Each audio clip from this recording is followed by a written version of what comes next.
really, really cool. I'll be real, this is my first time driving the car, like, apart from moving it around the shop when I'm at work. But the car, these things are just ridiculously cool. Everyone that comes by the shop looks at this car before they look at anything else. And we've got a lot of cars sitting at the shop, but people look at this thing immediately. It is bright red, it is ridiculous, and it's a rare Alfa Romeo that we didn't get in the States, that is now in the States. This is recently imported. This car was originally in Japan, and Ray imported this from Japan because basically it's what he wanted. This is a really, really cool car, and it was one of his dreams as a kid, so it's here now. Right now, I'm on Portal Way, which is absolutely the worst road to possibly do any kind of explanation or how the car feels on.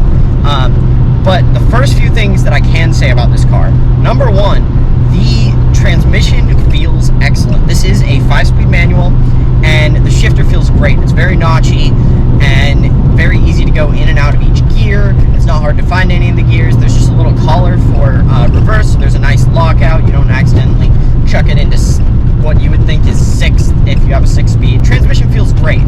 The clutch is very short. There's not a ton of travel, and it's pretty aggressive. But once you get it, it feels really good, and especially once you start moving, it's a little bit difficult to manage at low speeds, which I know mostly because I moved this car in and out of the shop. I've done it several times. I don't necessarily do it every day. Oh my god, this is the bumpiest road ever.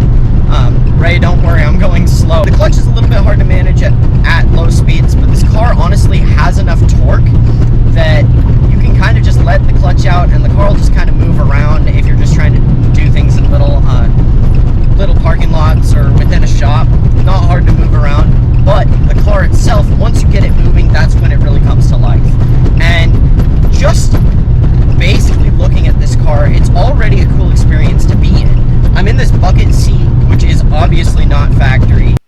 I'd like to stop here and just say that this car actually turns out has a factory interior from Japan. This was a Japan-only market car, and this Recaro seat, as well as the steering wheel, is factory. This car came with all of these options from Japan. Anyway, let's continue with this drive. This bucket seat feels very cool. Everything about this interior screams race car. I mean, we've got the carpets on the driver and passenger side are red and black checkered, like a checkered flag. The car is bright red, and it just screams go fast in this thing. And I love that about it. Now, this car right now is sitting on sticky tires. It's on slicks essentially right now.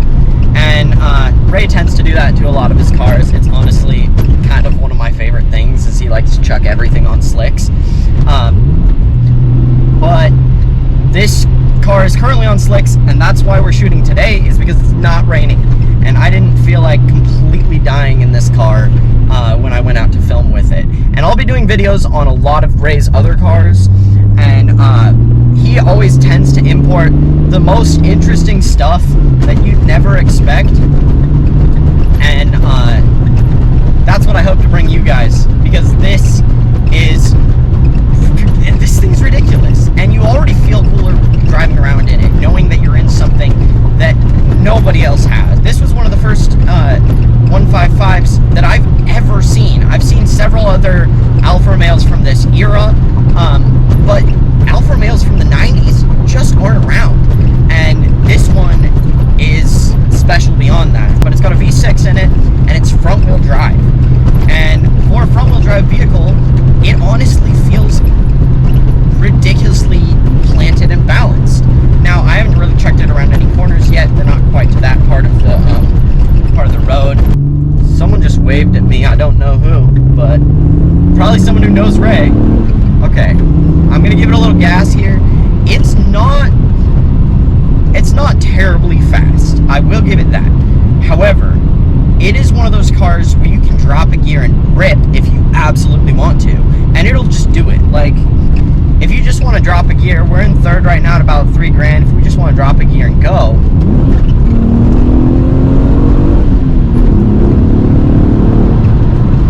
it'll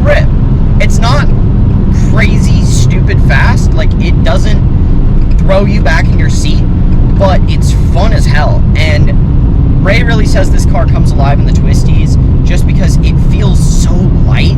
It feels light and nimble and small. This car is bigger than my Miata by a long shot. Like, it's a lot bigger than my Miata, and it feels that small. The steering is very direct and very controlled. Even though it's power steering, it's still very direct in control. It feels great. Let's just shut it up a little bit there. It feels great to drive. And one thing that you may be noticing, you've heard me say this car was imported from Japan. It's a European car that the US never got. Why is it left-hand drive? These cars came left-hand drive in those markets. I don't know if there was a right-hand drive version that you could get, but wow, this thing is sticky. It's so sticky. Like, even just in the littlest corner, you can feel it's just grips. Wow. That's cool. It's these, I guarantee most of it is these tires. These tires are just ultimate grippy, and you don't really feel anything try and slip at all in this car. But wow, it's grippy. It's grippy, and the car feels light. It's another one of those cars that feels like a go-kart when you drive it, which I really like. I really love cars like that. And this is not what I expected at all, Ray. This is cool, man. Like, this is not the way I expected this car to feel, but it feels really, really good. Wow. This is cool. Again, I'm saying this is my first time driving this car at any kind of speed. Of course, I've moved it around, but this is my first time driving the car at any kind of speed. And once you really start moving in it, you really feel everything. It's very responsive. All right, we got some twisties coming up here. Let's see how this thing feels when you kind of dart it around.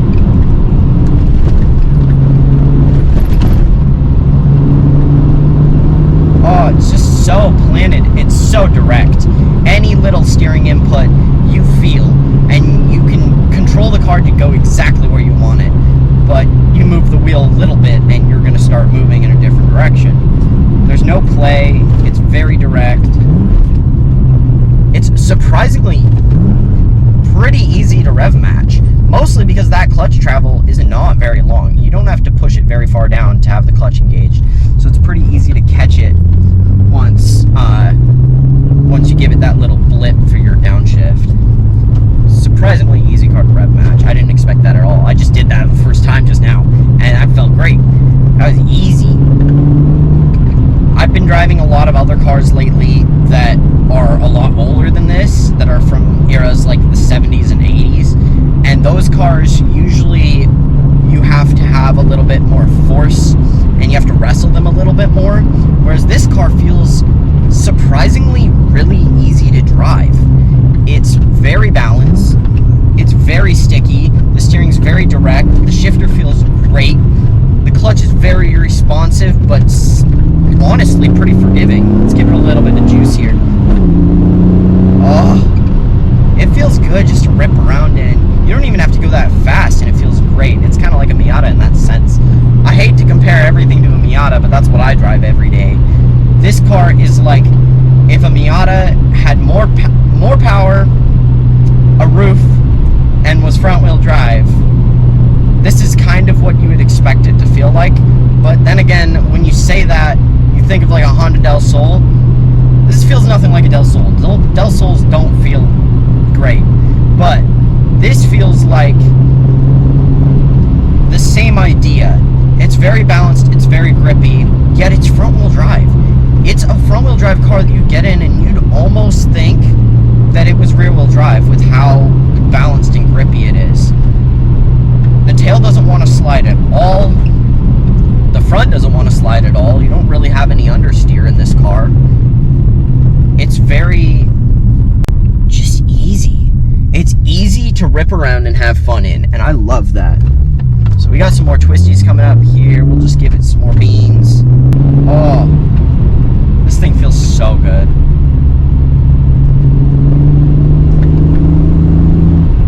And it sounds fantastic.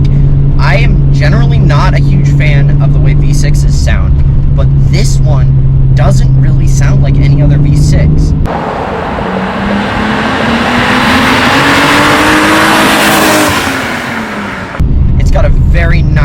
low rumble to it, and it's got a nice raspy high end. Once you get, you know, above 3.5, 4 grand, you get that meh, you know. Wow, it sounds great. I love the way this engine sounds. It's one of those cars where you look at it, you're like, I want to get in and drive that, and then you get in it and you drive it a bit and you don't want to get out. I'm gonna have a hard time getting out of this car. Not because it's hard to get out of, because I don't want to. The other thing is, I've noticed just in the last 15 minutes that I've been driving this car, it gets so much attention based on all the expressions that I've seen on people's faces as they pass me or whatnot, or are just off the side of the road doing something and just see me pass by. At first, it's a glance of, what is that? Followed by, wow, that's so cool. And that's a feeling and an expression that I absolutely live for. It's so cool. Now, while I'm sat here, this car was a road-going version of a race car. So the 155 was used in racing a whole lot in its career, and it was raced in DTM and GTA as the its two racing classifications. It did very well. It won several DTM championships between 1992 and 1997. The car was introduced in 1992.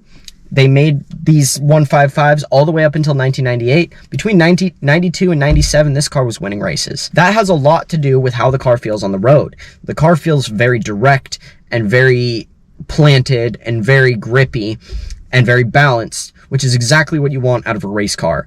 And that is what I love about this car. I love how direct and zippy it feels.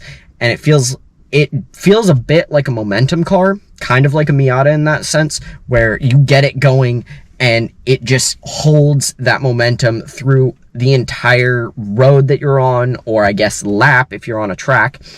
And that's something that's really cool about this car. It's not one that you have to lift off a ton into corners. You don't really have to think too much about it because it's very planted, very grippy, and very direct. You can put the car exactly where you want it. And that's awesome in racing. That's exactly what you want. You want to be able to hit those apexes and keep on your line. And this is a car that can hold its line very, very well, which I really like about it. I think that's really cool. And just looking around at this interior, there's so many interesting, weird little things that I just keep noticing. I haven't spent a ton of time in here, but you start looking around and there are window switches in the center as well as on the door. There is Alfa Romeo on everything. So the seats have this nice Alfa Romeo stitched into them all the way down the center of the passenger seat here, which I'll show you another clip of. The door cards are very cool. Everything's very period in this car, including this Momo steering wheel, which I don't know if it's stock or not, but it is an Italian Momo steering wheel. Alfa Romeo always does something that you'd never expect. They always have the weirdest stuff, but somehow they always pull it together to be super ridiculously cool and work. When it works like exactly how you want it to. Alright, so I'm gonna roll back toward the shop now, which I will explain in a little bit.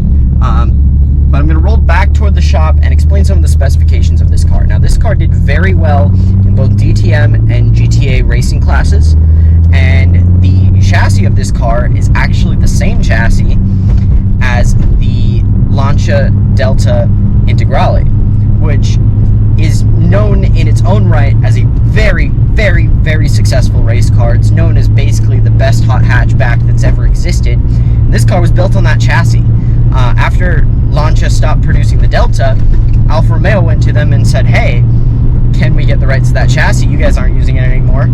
And Lancia and Alfa essentially bought the rights to this chassis design and built the 155 on it. So this is technically a Lancia Delta Integrale chassis with an Alfa Romeo body and drivetrain, which is just one of those combinations of Italian companies that just should work together, because it's really good. The car feels amazing on the road, and this one's paired with a 2.5 liter V6. Right up front, it's front wheel drive, so it's on Koenig freeform wheels that are 15 by 9.5 all around, and it's on Toyo Proxy RR racing slicks. So this thing is very sticky and very planted to the ground.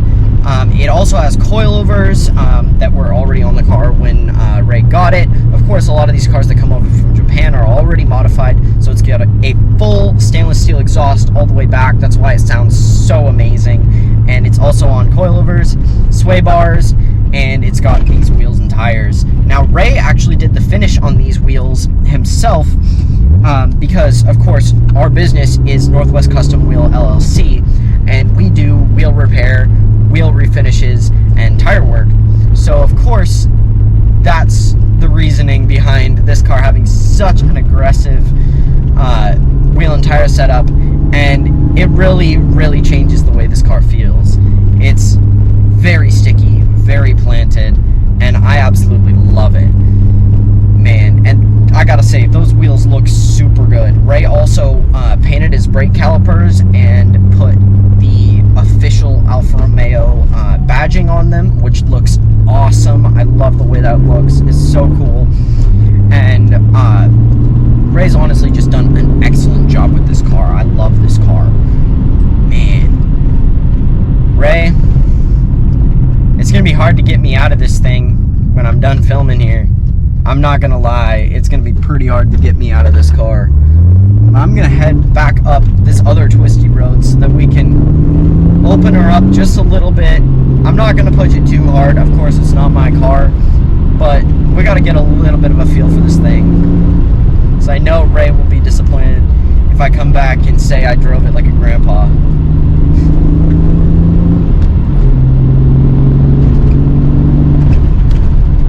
It's just so smooth and direct. For the age of this car, even on coilovers, this thing is so smooth and so direct and just easy to throw around. It feels great, and it sounds awesome. That exhaust, that stainless steel exhaust, sounds absolutely awesome. I love it. Alright, we've got a bit of open road here. Let's give her a little blip, shall we?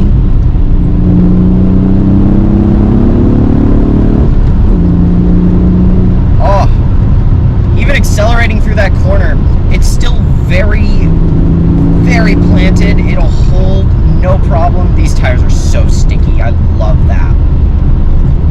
Gotta love putting slicks on a road car. It's just so sticky on any little corner. Makes you feel like a race car driver. That's so cool. Oh, and it's so easy to downshift. So easy to rev match. And now that I'm starting to get used to how the clutch pedal feels, how the brakes feel, how the accelerator feels, how the engine feels, it's much easier to manage. Literally 10-15 minutes in this car and you have the feeling down. You know exactly what it wants, and it'll respond to you very well, which is true of a lot of Alfas. A lot of Alfas are meant to be driver's cars.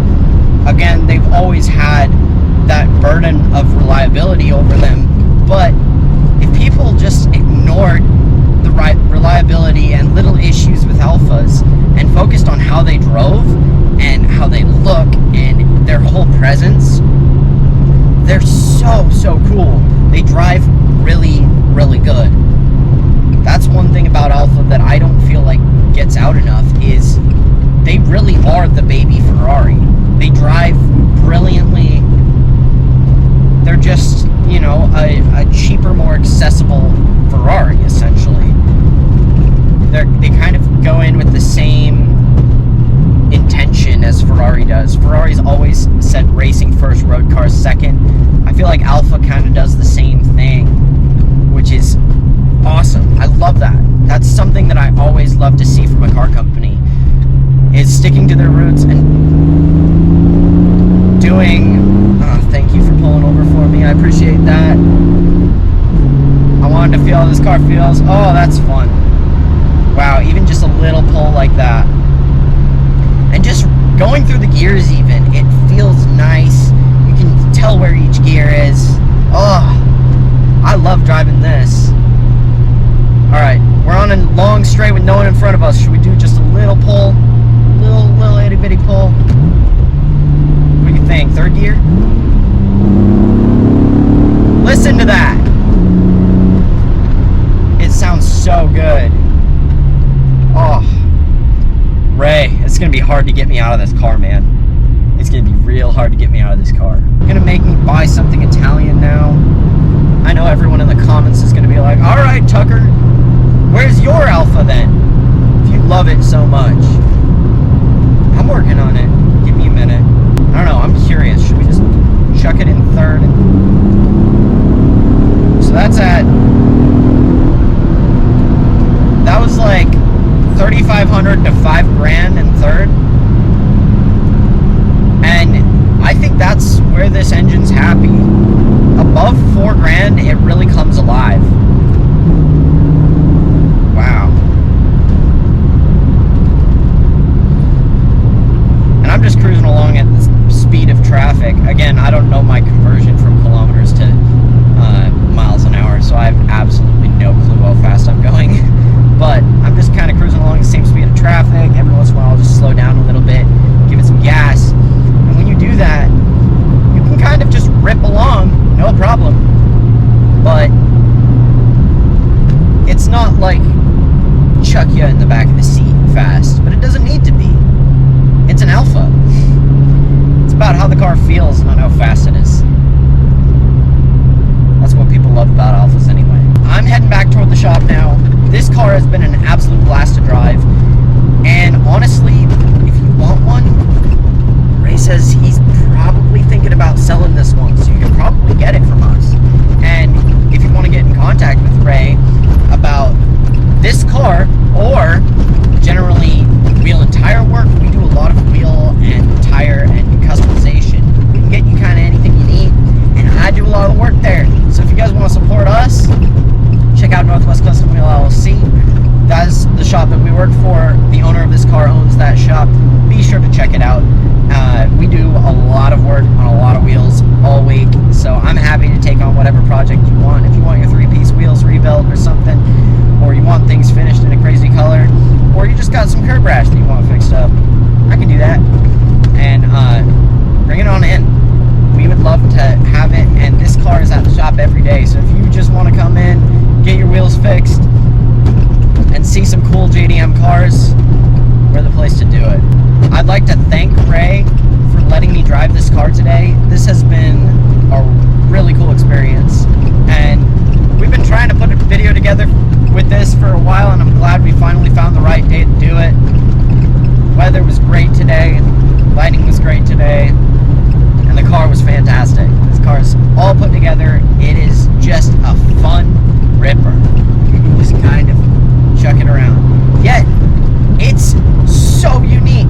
Like, Ray says he takes this car around town, and people either ask if it's an Alfa that it's not, because no one really guesses that it's a 155, and he either gets that reaction, or people are just like, what even is that? That's so cool, I have to see that. And with the way that Ray has set this car up, and the wheel and tire combination, it literally looks like a race car for the road. Like an actual legit race car that you'd expect to see on a track. This, when you're driving it down the road, just literally looks like a race car. And that's what it was first. So this has been ridiculously cool. I'm gonna pull back up to the shop now. I hope you guys have enjoyed this. This has been so much fun. Thanks again to Ray and Northwest Custom Wheel for letting me drive this car. Be sure to check all of us out. Again, I work for Northwest Custom Wheel, so come on in, get your tires and wheels and whatnot. We'll make your car the way that you want it and the way that it'll look absolutely killer. This thing was a blast to drive today, and I've had a great time. So there you have it. That was the 1996 Alfa Romeo 155, and what an experience, what a unique car, and what an interesting time. So thanks again to Ray, thanks again to Northwest Custom Wheel, or Work as I know it by, and be looking forward to more videos like this with other super weird, unique cars.